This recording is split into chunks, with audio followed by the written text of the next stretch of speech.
ఆచరించడం దేవుడు మనకి ఇచ్చిన అద్భుతమైన భాగ్యమని నేను భావిస్తా ఉన్నాను. సో దేవునికి ఉన్నటువంటి కిందటి వారం దేవుని యొక్క వర్తమానాన్ని విన్నాం కదా, చెప్పండి ఏంటది టైటిల్? టైటిల్ చెప్పాలా? ఎల్లప్పుడు దేవునికి స్తోత్రం. చెప్పండి టైటిల్ పేరేంటి? హలో, టైటిల్ పేరేంటండి? ఎల్లప్పుడు దేవుడు నరులతో వాదించడం. నరులుగా మనం ఏం చేయాలంటే, ఇంతటి జీవితాన్ని ఇచ్చిన దేవుణ్ణి నువ్వు ఎల్లప్పుడూ స్తుతించాలి. ఆమేన్. అది దేవుడు మనకి ఇచ్చినటువంటి duty. The kind of duty has given to the church to worship the lord. దేవుడిని స్తుతించడం అనే భాగ్యాన్ని, ఆ ఉద్యోగాన్ని దేవుడు మన జీవితాలకి దయచేశారు. కాబట్టి ప్రియులారా, మరి ఈ దినం ఎల్లప్పుడూ దేవుణ్ణి ఎందుకు స్తుతించాలి అనే ఒక అద్భుతమైన ఆ స్పిరిచువల్ కనెక్టివిటీని మన ముందుకి తీసుకుని వెళ్ళాలి. దేవునికి మహిమ కలుగునుగా. ఎందుకు మనం ఎల్లప్పుడూ దేవుణ్ణి స్తుతించాలి? ఎందుకు స్తుతించాలి? చాలా మంది స్తుతించడం లేదు, చాలా మంది దేవుణ్ణి ఆరాధించడం లేదు. నేనే ఎందుకు దేవుణ్ణి స్తుతించాలి అని అంటే, ఆయన నిజమైన దేవుడు. దేవునికి స్తోత్రం. దేవుడు ఎవరండి?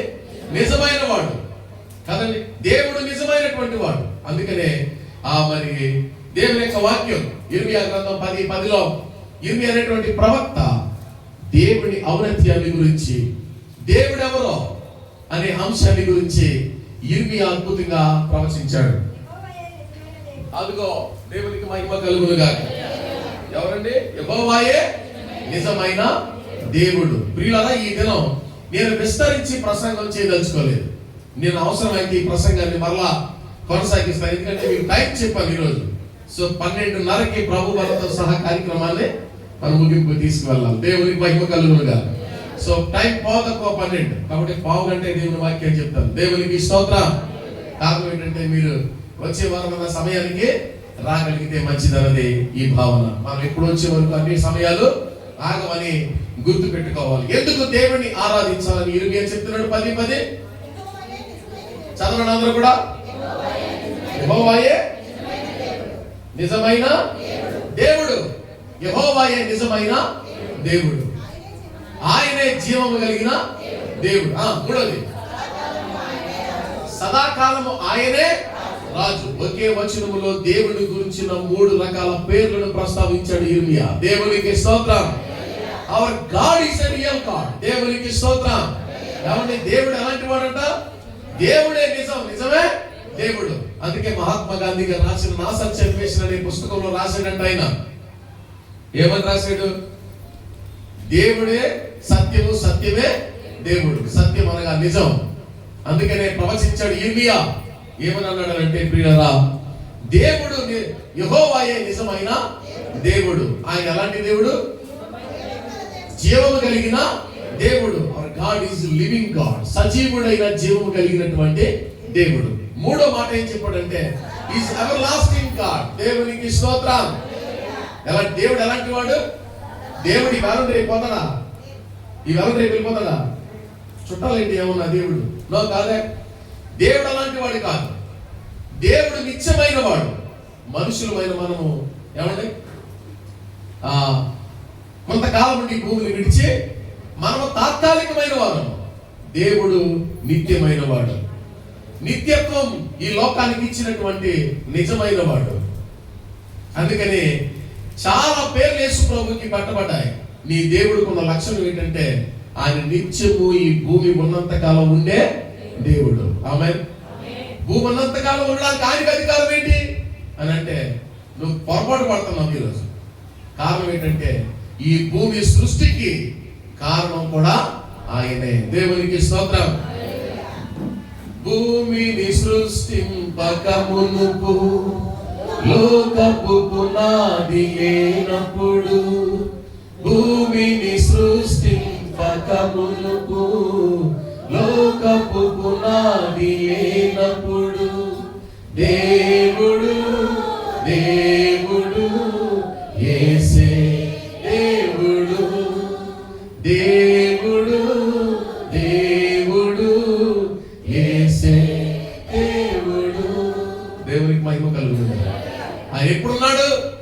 ఈ భూమిని సృష్టింపబడక మునుపు ఉన్నాడు. ఈ భూమి ఎంతకాలం ఉండాలో దీన్ని నిర్ణయించినటువంటి వాడు దేవుడు.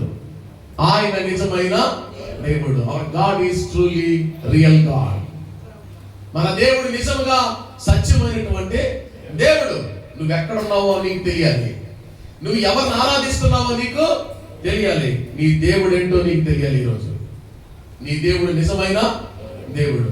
అందుకనే చెప్పాడు యిర్మీయా ప్రవక్త, ఇశ్రాయేలు సర్వ సమాజాన్ని పిలిచి అంటున్నాడు, యెహోవాయే నిజమైన దేవుడు. ఎందుకు చెప్పాడంటే ఈ లోకంలో ఇంకా దేవుళ్ళు ఉన్నారని, దేవుడు ఎక్కడో ఉన్నాడని వెతుకుతున్నటువంటి మనుషులకు ఆ పైన జరిగినటువంటి సంభాషణ అంతా వివరిస్తూ 10వ వచనంలో కన్క్లూజింగ్ మెసేజ్ ఏమి ఇచ్చాడంటే, దేవుడని యెహోవాయే నిజమైన దేవుడు. ఏమండి? ఆయన జీవము కలిగిన దేవుడు. నిత్యము ఆయనే రాజు అయి ఉన్నాడు. కాబట్టి ప్రియులారా, 3 విషయాలు చాలా సుస్పష్టంగా దేవుడు ఈ మాటలు చెప్తూ వచ్చాడు. ఒక దినాన్ని యేసు ప్రభువారిని సిలువ వేయడానికి తీసుకుని వెళ్ళినప్పుడు యేసు ప్రభువారిని ఆఖరి జడ్జిమెంట్ లో పిలాతు అడిగాడు, నువ్వు యూదులకు రాజు అని చెప్పావని ఒక నేరం మోపబడింది నీ మీద, నీకు రాజ్యం ఉందా? నువ్వు రాజువా అని అడిగితే యిర్మీయా ఎలా చెప్పాడో, ఆయన నిత్యమైన రాజు అని ఎలా చెప్పాడో ప్రియులారా, యేసు ప్రభువారు అదే సమాధానం పిలాతుకి చెప్పాడు. పిలాతు బుర్ర తిరిగిపోయింది. ఎందుకు ఇలా మాట్లాడుతున్నాడు యేసు ప్రభువారు ఆయనకి ఏమీ అర్థం కాలేదు. అప్పటికి యేసు ప్రభువారు చెప్పారు, నువ్వు అన్నట్టు నేను రాజునే, కానీ నా రాజ్యం నీలాంటి రాజ్యము కాదు. దేవునికి స్తోత్రం కలుగుతుంది కదండి. నీలాంటి రాజ్యం ఏది? యెరూషలేము గురించి ఇప్పుడే మీరు పాడారు. స్టీవెన్సన్ గారు అద్భుతంగా ఆయన కలమ నుంచి జాలువారినటువంటి అద్భుతమైన ఆధ్యాత్మిక గీత ఓ యెరూషలేము అనే టైటిల్తో, ఎంతటి ధన్యత నీది, నీలాంటి రాజ్యము ఏది? నిన్ను పరిపాలించడానికి ఇశ్రాయేలు రాజుగా యేసు రాజు కదా ఈ లోకానికి వచ్చిన వాడు. అది నీ రాజ్యం యొక్క భాగ్యం. దేవునికి స్తోత్రం. నువ్వు చేరబోతున్నటువంటి రాజ్యం యొక్క విలువంత గొప్పది. త్వరలో నువ్వు నిన్ను ఏలబోతున్న నీ రాజు నీతిమంతుడై నీ యొద్దకు సాత్వికుడై ఆయన గాడిద నెక్కి నీ యొద్దకు వచ్చుచున్నాడు. ఆయన నీ రాజు అని చెప్పబడింది. దేవుని బిడ్డలారా, దేవుని ఆరాధిస్తున్నటువంటి మనం, దేవుడిని మహిమపరుస్తున్న మనం, దేవుని కొరకు నిలబడినటువంటి మనం ఏ రాజ్యంలో చేరబోతున్నామో, ఏ రాజు పరిపాలన కిందకి వెళ్ళబోతున్నామో దేవునికి స్తోత్రం. ఈ దినాన్ని మనం ఆ విషయాన్ని జ్ఞాపకం చేసుకోవాలి. అందుకని యేసు ప్రభువారి గురించి ఆయన ఒక రొట్టెని ఎత్తుకుని కృతజ్ఞతాస్తుతులు చెల్లించి, ఇది మీ కొరకైన నా శరీరము, నన్ను జ్ఞాపకము చేసుకున్నట్టుకై దీనిని చేయుడని చెప్పాను. ఆయనని జ్ఞాపకం చేసుకోవాలి. ప్రభు బలలో ఆయన రాజ్యాన్ని జ్ఞాపకం చేసుకోవాలి. ఆయన రాజ్యాన్ని జ్ఞాపకం చేసుకోవాలి. ఈ రాజ్యంలో ప్రభు బలలో పాలు పొందుతూ నిజమైన దేవుణ్ణి ఆరాధిస్తున్నటువంటి నిజమైన విశ్వాసి త్వరలో ఈ పరలోక రాజ్యంలో ఏమవబోతుందో భూమి మీద తెలుసుకోవాలి. దేవునికి స్తోత్రం. నా దేవుని రాజ్యంలో నేను యుగయుగాలు ఆయనతో పాటు నివసించగోరుచున్నాను. దేవునికి మహిమ కలుగును గాక.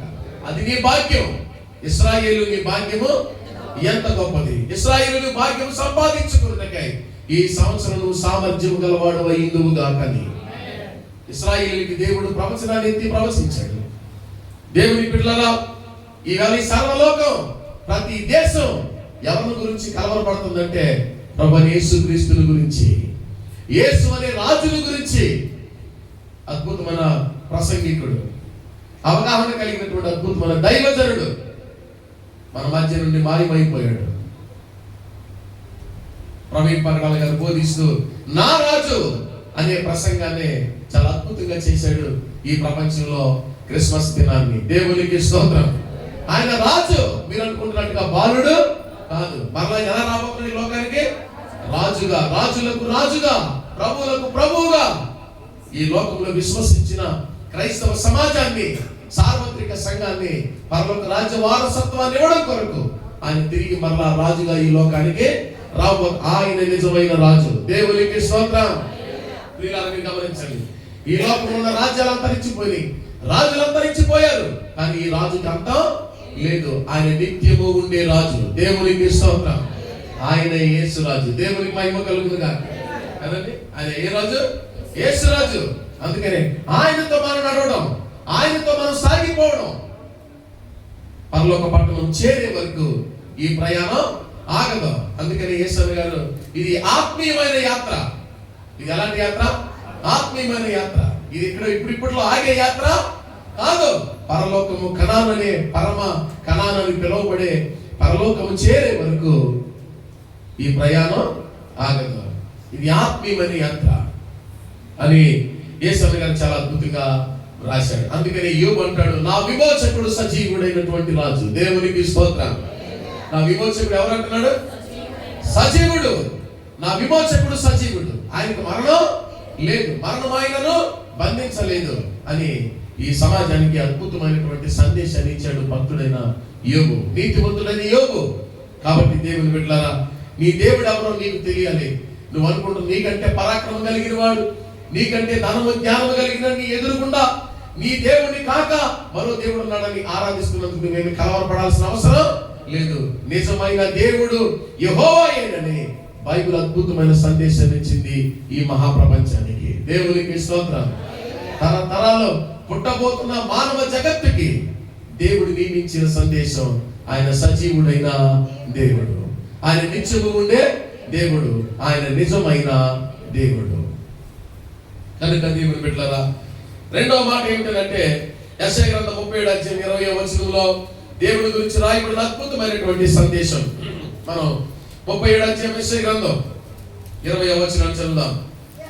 యెహోవా లోకమందున్న, అదిగో యెహోవా లోకమందున్న నీవే నిజముగా, నీవే అద్వితీయుడైన దేవుడవు యెహోవావని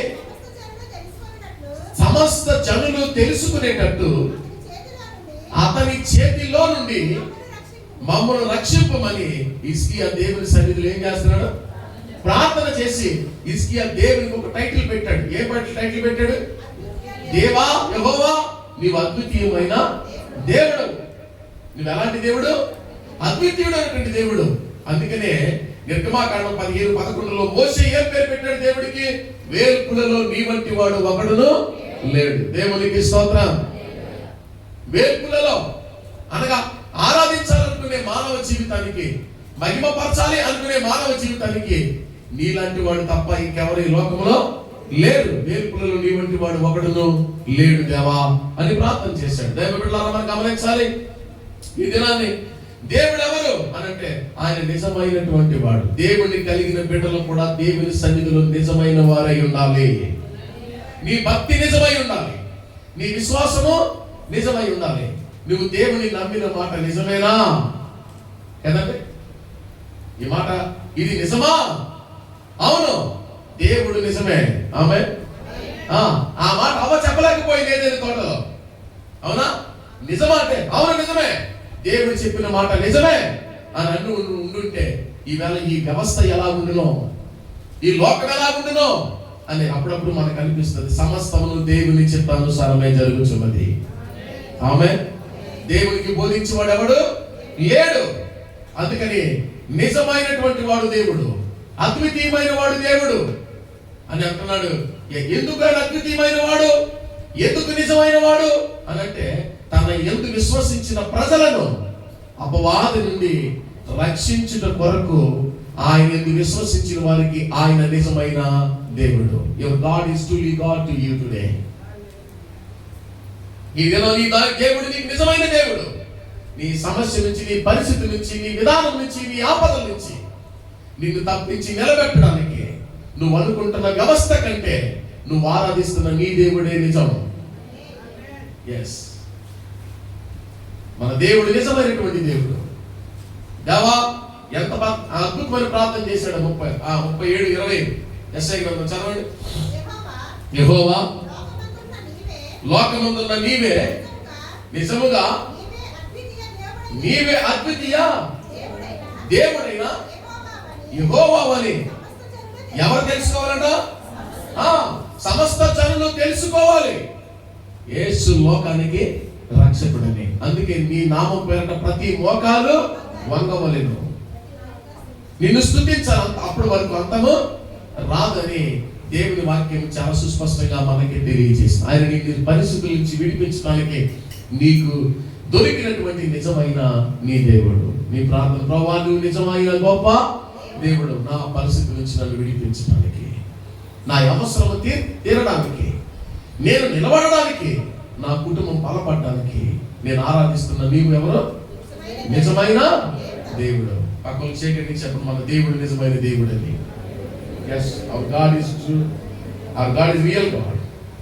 సరే, ఎస్. కాబట్టి ప్రియులారా, మనం గమనించాలి, మన దేవుడు నిజమైన వాడు.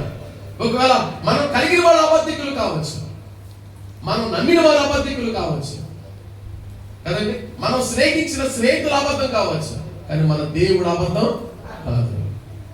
అబద్ధం మాటలో కానీ నరుడు వంటి వాడు కాదు కదా, మనలాంటి వాడు కాదు. ఆయన మహిమాన్వితుడైన దేవుడు, మన కొరకు మనలాగా మారిన వాడు, కానీ మనలాంటి వాడు కాదు. అమెరికా వాళ్ళు ఇండియా వచ్చి బతికినంత మాత్రం ఇండియా వాళ్ళు అవుతారా? అవరు. ప్రియులను మనం గమనించాలి. అందుకే మీకు ఆధార్ కార్డు వచ్చింది. మీ ఆధారం మీ ఆధారం, మీ ఆధారే మీ అక్కడికి ఆధార్ కార్డు ఉండదు. ఎంతమంది హోప్లెస్ ఫెలోస్, నిరీక్షణ లేని వాళ్ళు, వీళ్ళకి ఏ కార్డు లేదు, ఆధార్ కార్డు లేదు. చాలా మంది మందిలో పరిచయం చేసిన సేవకులు చెప్పినప్పుడు విన్నాను, అయ్యగారు పాన్ కార్డులు తెలియదు, ఆధార్ కార్డులు తెలియదు, జనాభా లెక్కలో లేదు, అయినా బ్రతుకుతున్నారు. కారణం ఏంటంటే బ్రతుకునిచ్చిన వాడిని బట్టి బ్రతుకుతున్నారు. దేవునికి స్తోత్రం. ఆధార్ కార్డు లేకపోతే బ్రతుకుతున్నారంట వాళ్ళు. మనం బ్రతకలమా? బ్రతకలేము. బ్రతకలేస్తారా మనల్ని? ఆధార్ కార్డు పట్ట లేదు. ఎందుకు? ఎవరికి ఆధారం అని అంటే, మానవ జన్మకి కారకుడైన దేవుడే మనిషికి తిరిగి ఆధారం.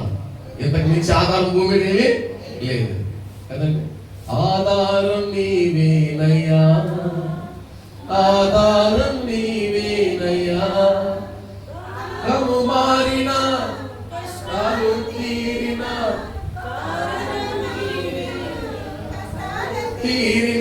కారణం నీవేనయ్యా. కారణం ఎవరట? ఎందుకని? ఆదరించిన వాడే కారణం. దేనికైనా ఆయనే కారణం. దేవునికి స్తోత్రం. నేను కారణం, పలానాడు కారణం అని అనుకోకండి. ఈనాటి పరిస్థితికి దేవుడే కారణం. ఈరోజు మనం ఎలా ఉండడానికి ఆయనే మనకి కారణం. కాబట్టి దేవుని బిడ్డలారా, ఇక్కడ అంటున్నాడు, ఎందుకు ఆయన నిజమైన దేవుడు అని అంటే, ఆయన నమ్మిన వారి జీవితాన్ని రక్షించి ఆపద నుండి తప్పించడానికి ఆయన నిజమైన దేవుడు. యెహోవా ఆపత్కాలమున నమ్ముకున్నదగిన సహాయకుడు. ఏమండి? సహాయం ఎవరు చేస్తారంటే నిజమైన వాడే సహాయం చేస్తారు. నిజంగా ఆ రోజు సహాయం చేశాడండి ఆయన అని అంటారు కదా కొన్నిసార్లు. మీరు నిజమైన సహాయం ఎవరు చేయగలరంటే, నిజాయితీ కలిగిన వాడే నిజమైన సహాయాన్ని చేయగలిగిన వాడు. మనం పొందినప్పుడు నిజంగా మీరు వస్తారని మేము అసలు అనుకోలేదండి. అవును, అనుకుని సహాయాన్ని మనుషులకు అందించడానికి ఈ లోకాలకి తనంతట తాను అనుకుని వచ్చిన దేవుడు యేసు ప్రభువారు. ఆయన రావాలని వచ్చాడు, రక్షించాలని రక్షించాడు, బాగు చేయాలని బాగు చేశాడు, స్వస్థపరచాలని స్వస్థపరిచాడు, స్థిరపరచాలని స్థిరపరిచాడు. పాట ఉన్నారు, స్థిరపరచువాడవు, ఆయనే స్థిరపరచువాడు. కాబట్టి దేవుని బిడ్డలారా, మనం జ్ఞాపకం చేసుకోవాలి. మరి దేవుని వాక్యంలో రాయబడింది చాలా అద్భుతమైన మాటలు.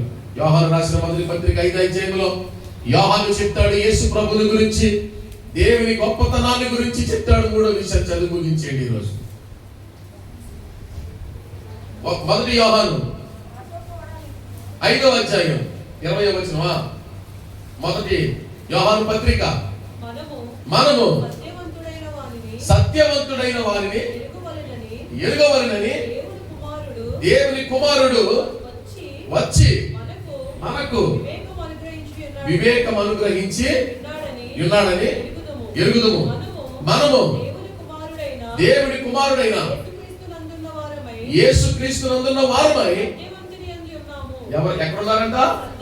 సత్యవంతుడైన దేవుని దగ్గర ఉన్నాం మనం. దేవునికి స్తోత్రం. చదవమా మళ్ళీ? ఆయనే, అదిగో చెప్పండి ఇప్పుడు, ఆయన నిజమైన దేవుడు, నిత్య జీవములై ఉన్నాడు. దేవునికి స్తోత్రం కలుగును గాక. చిన్న పిల్లలారా, మీరు ఎక్కడ పడితే అక్కడికి పోకండి, ఎక్కడో దేవుడు ఉన్నాడని అనుకోకండి. ఆయన సజీవుడైన దేవుడు, ఆయన నిజమైన దేవుడు. యేసు ప్రభువుని యోహాను పరిచయం చేస్తున్నాడు. దేవుని సంఘం దేవుని పరిచయం చేయాలి ప్రజలకి. ఎవరు పరిచయం చేయాలి?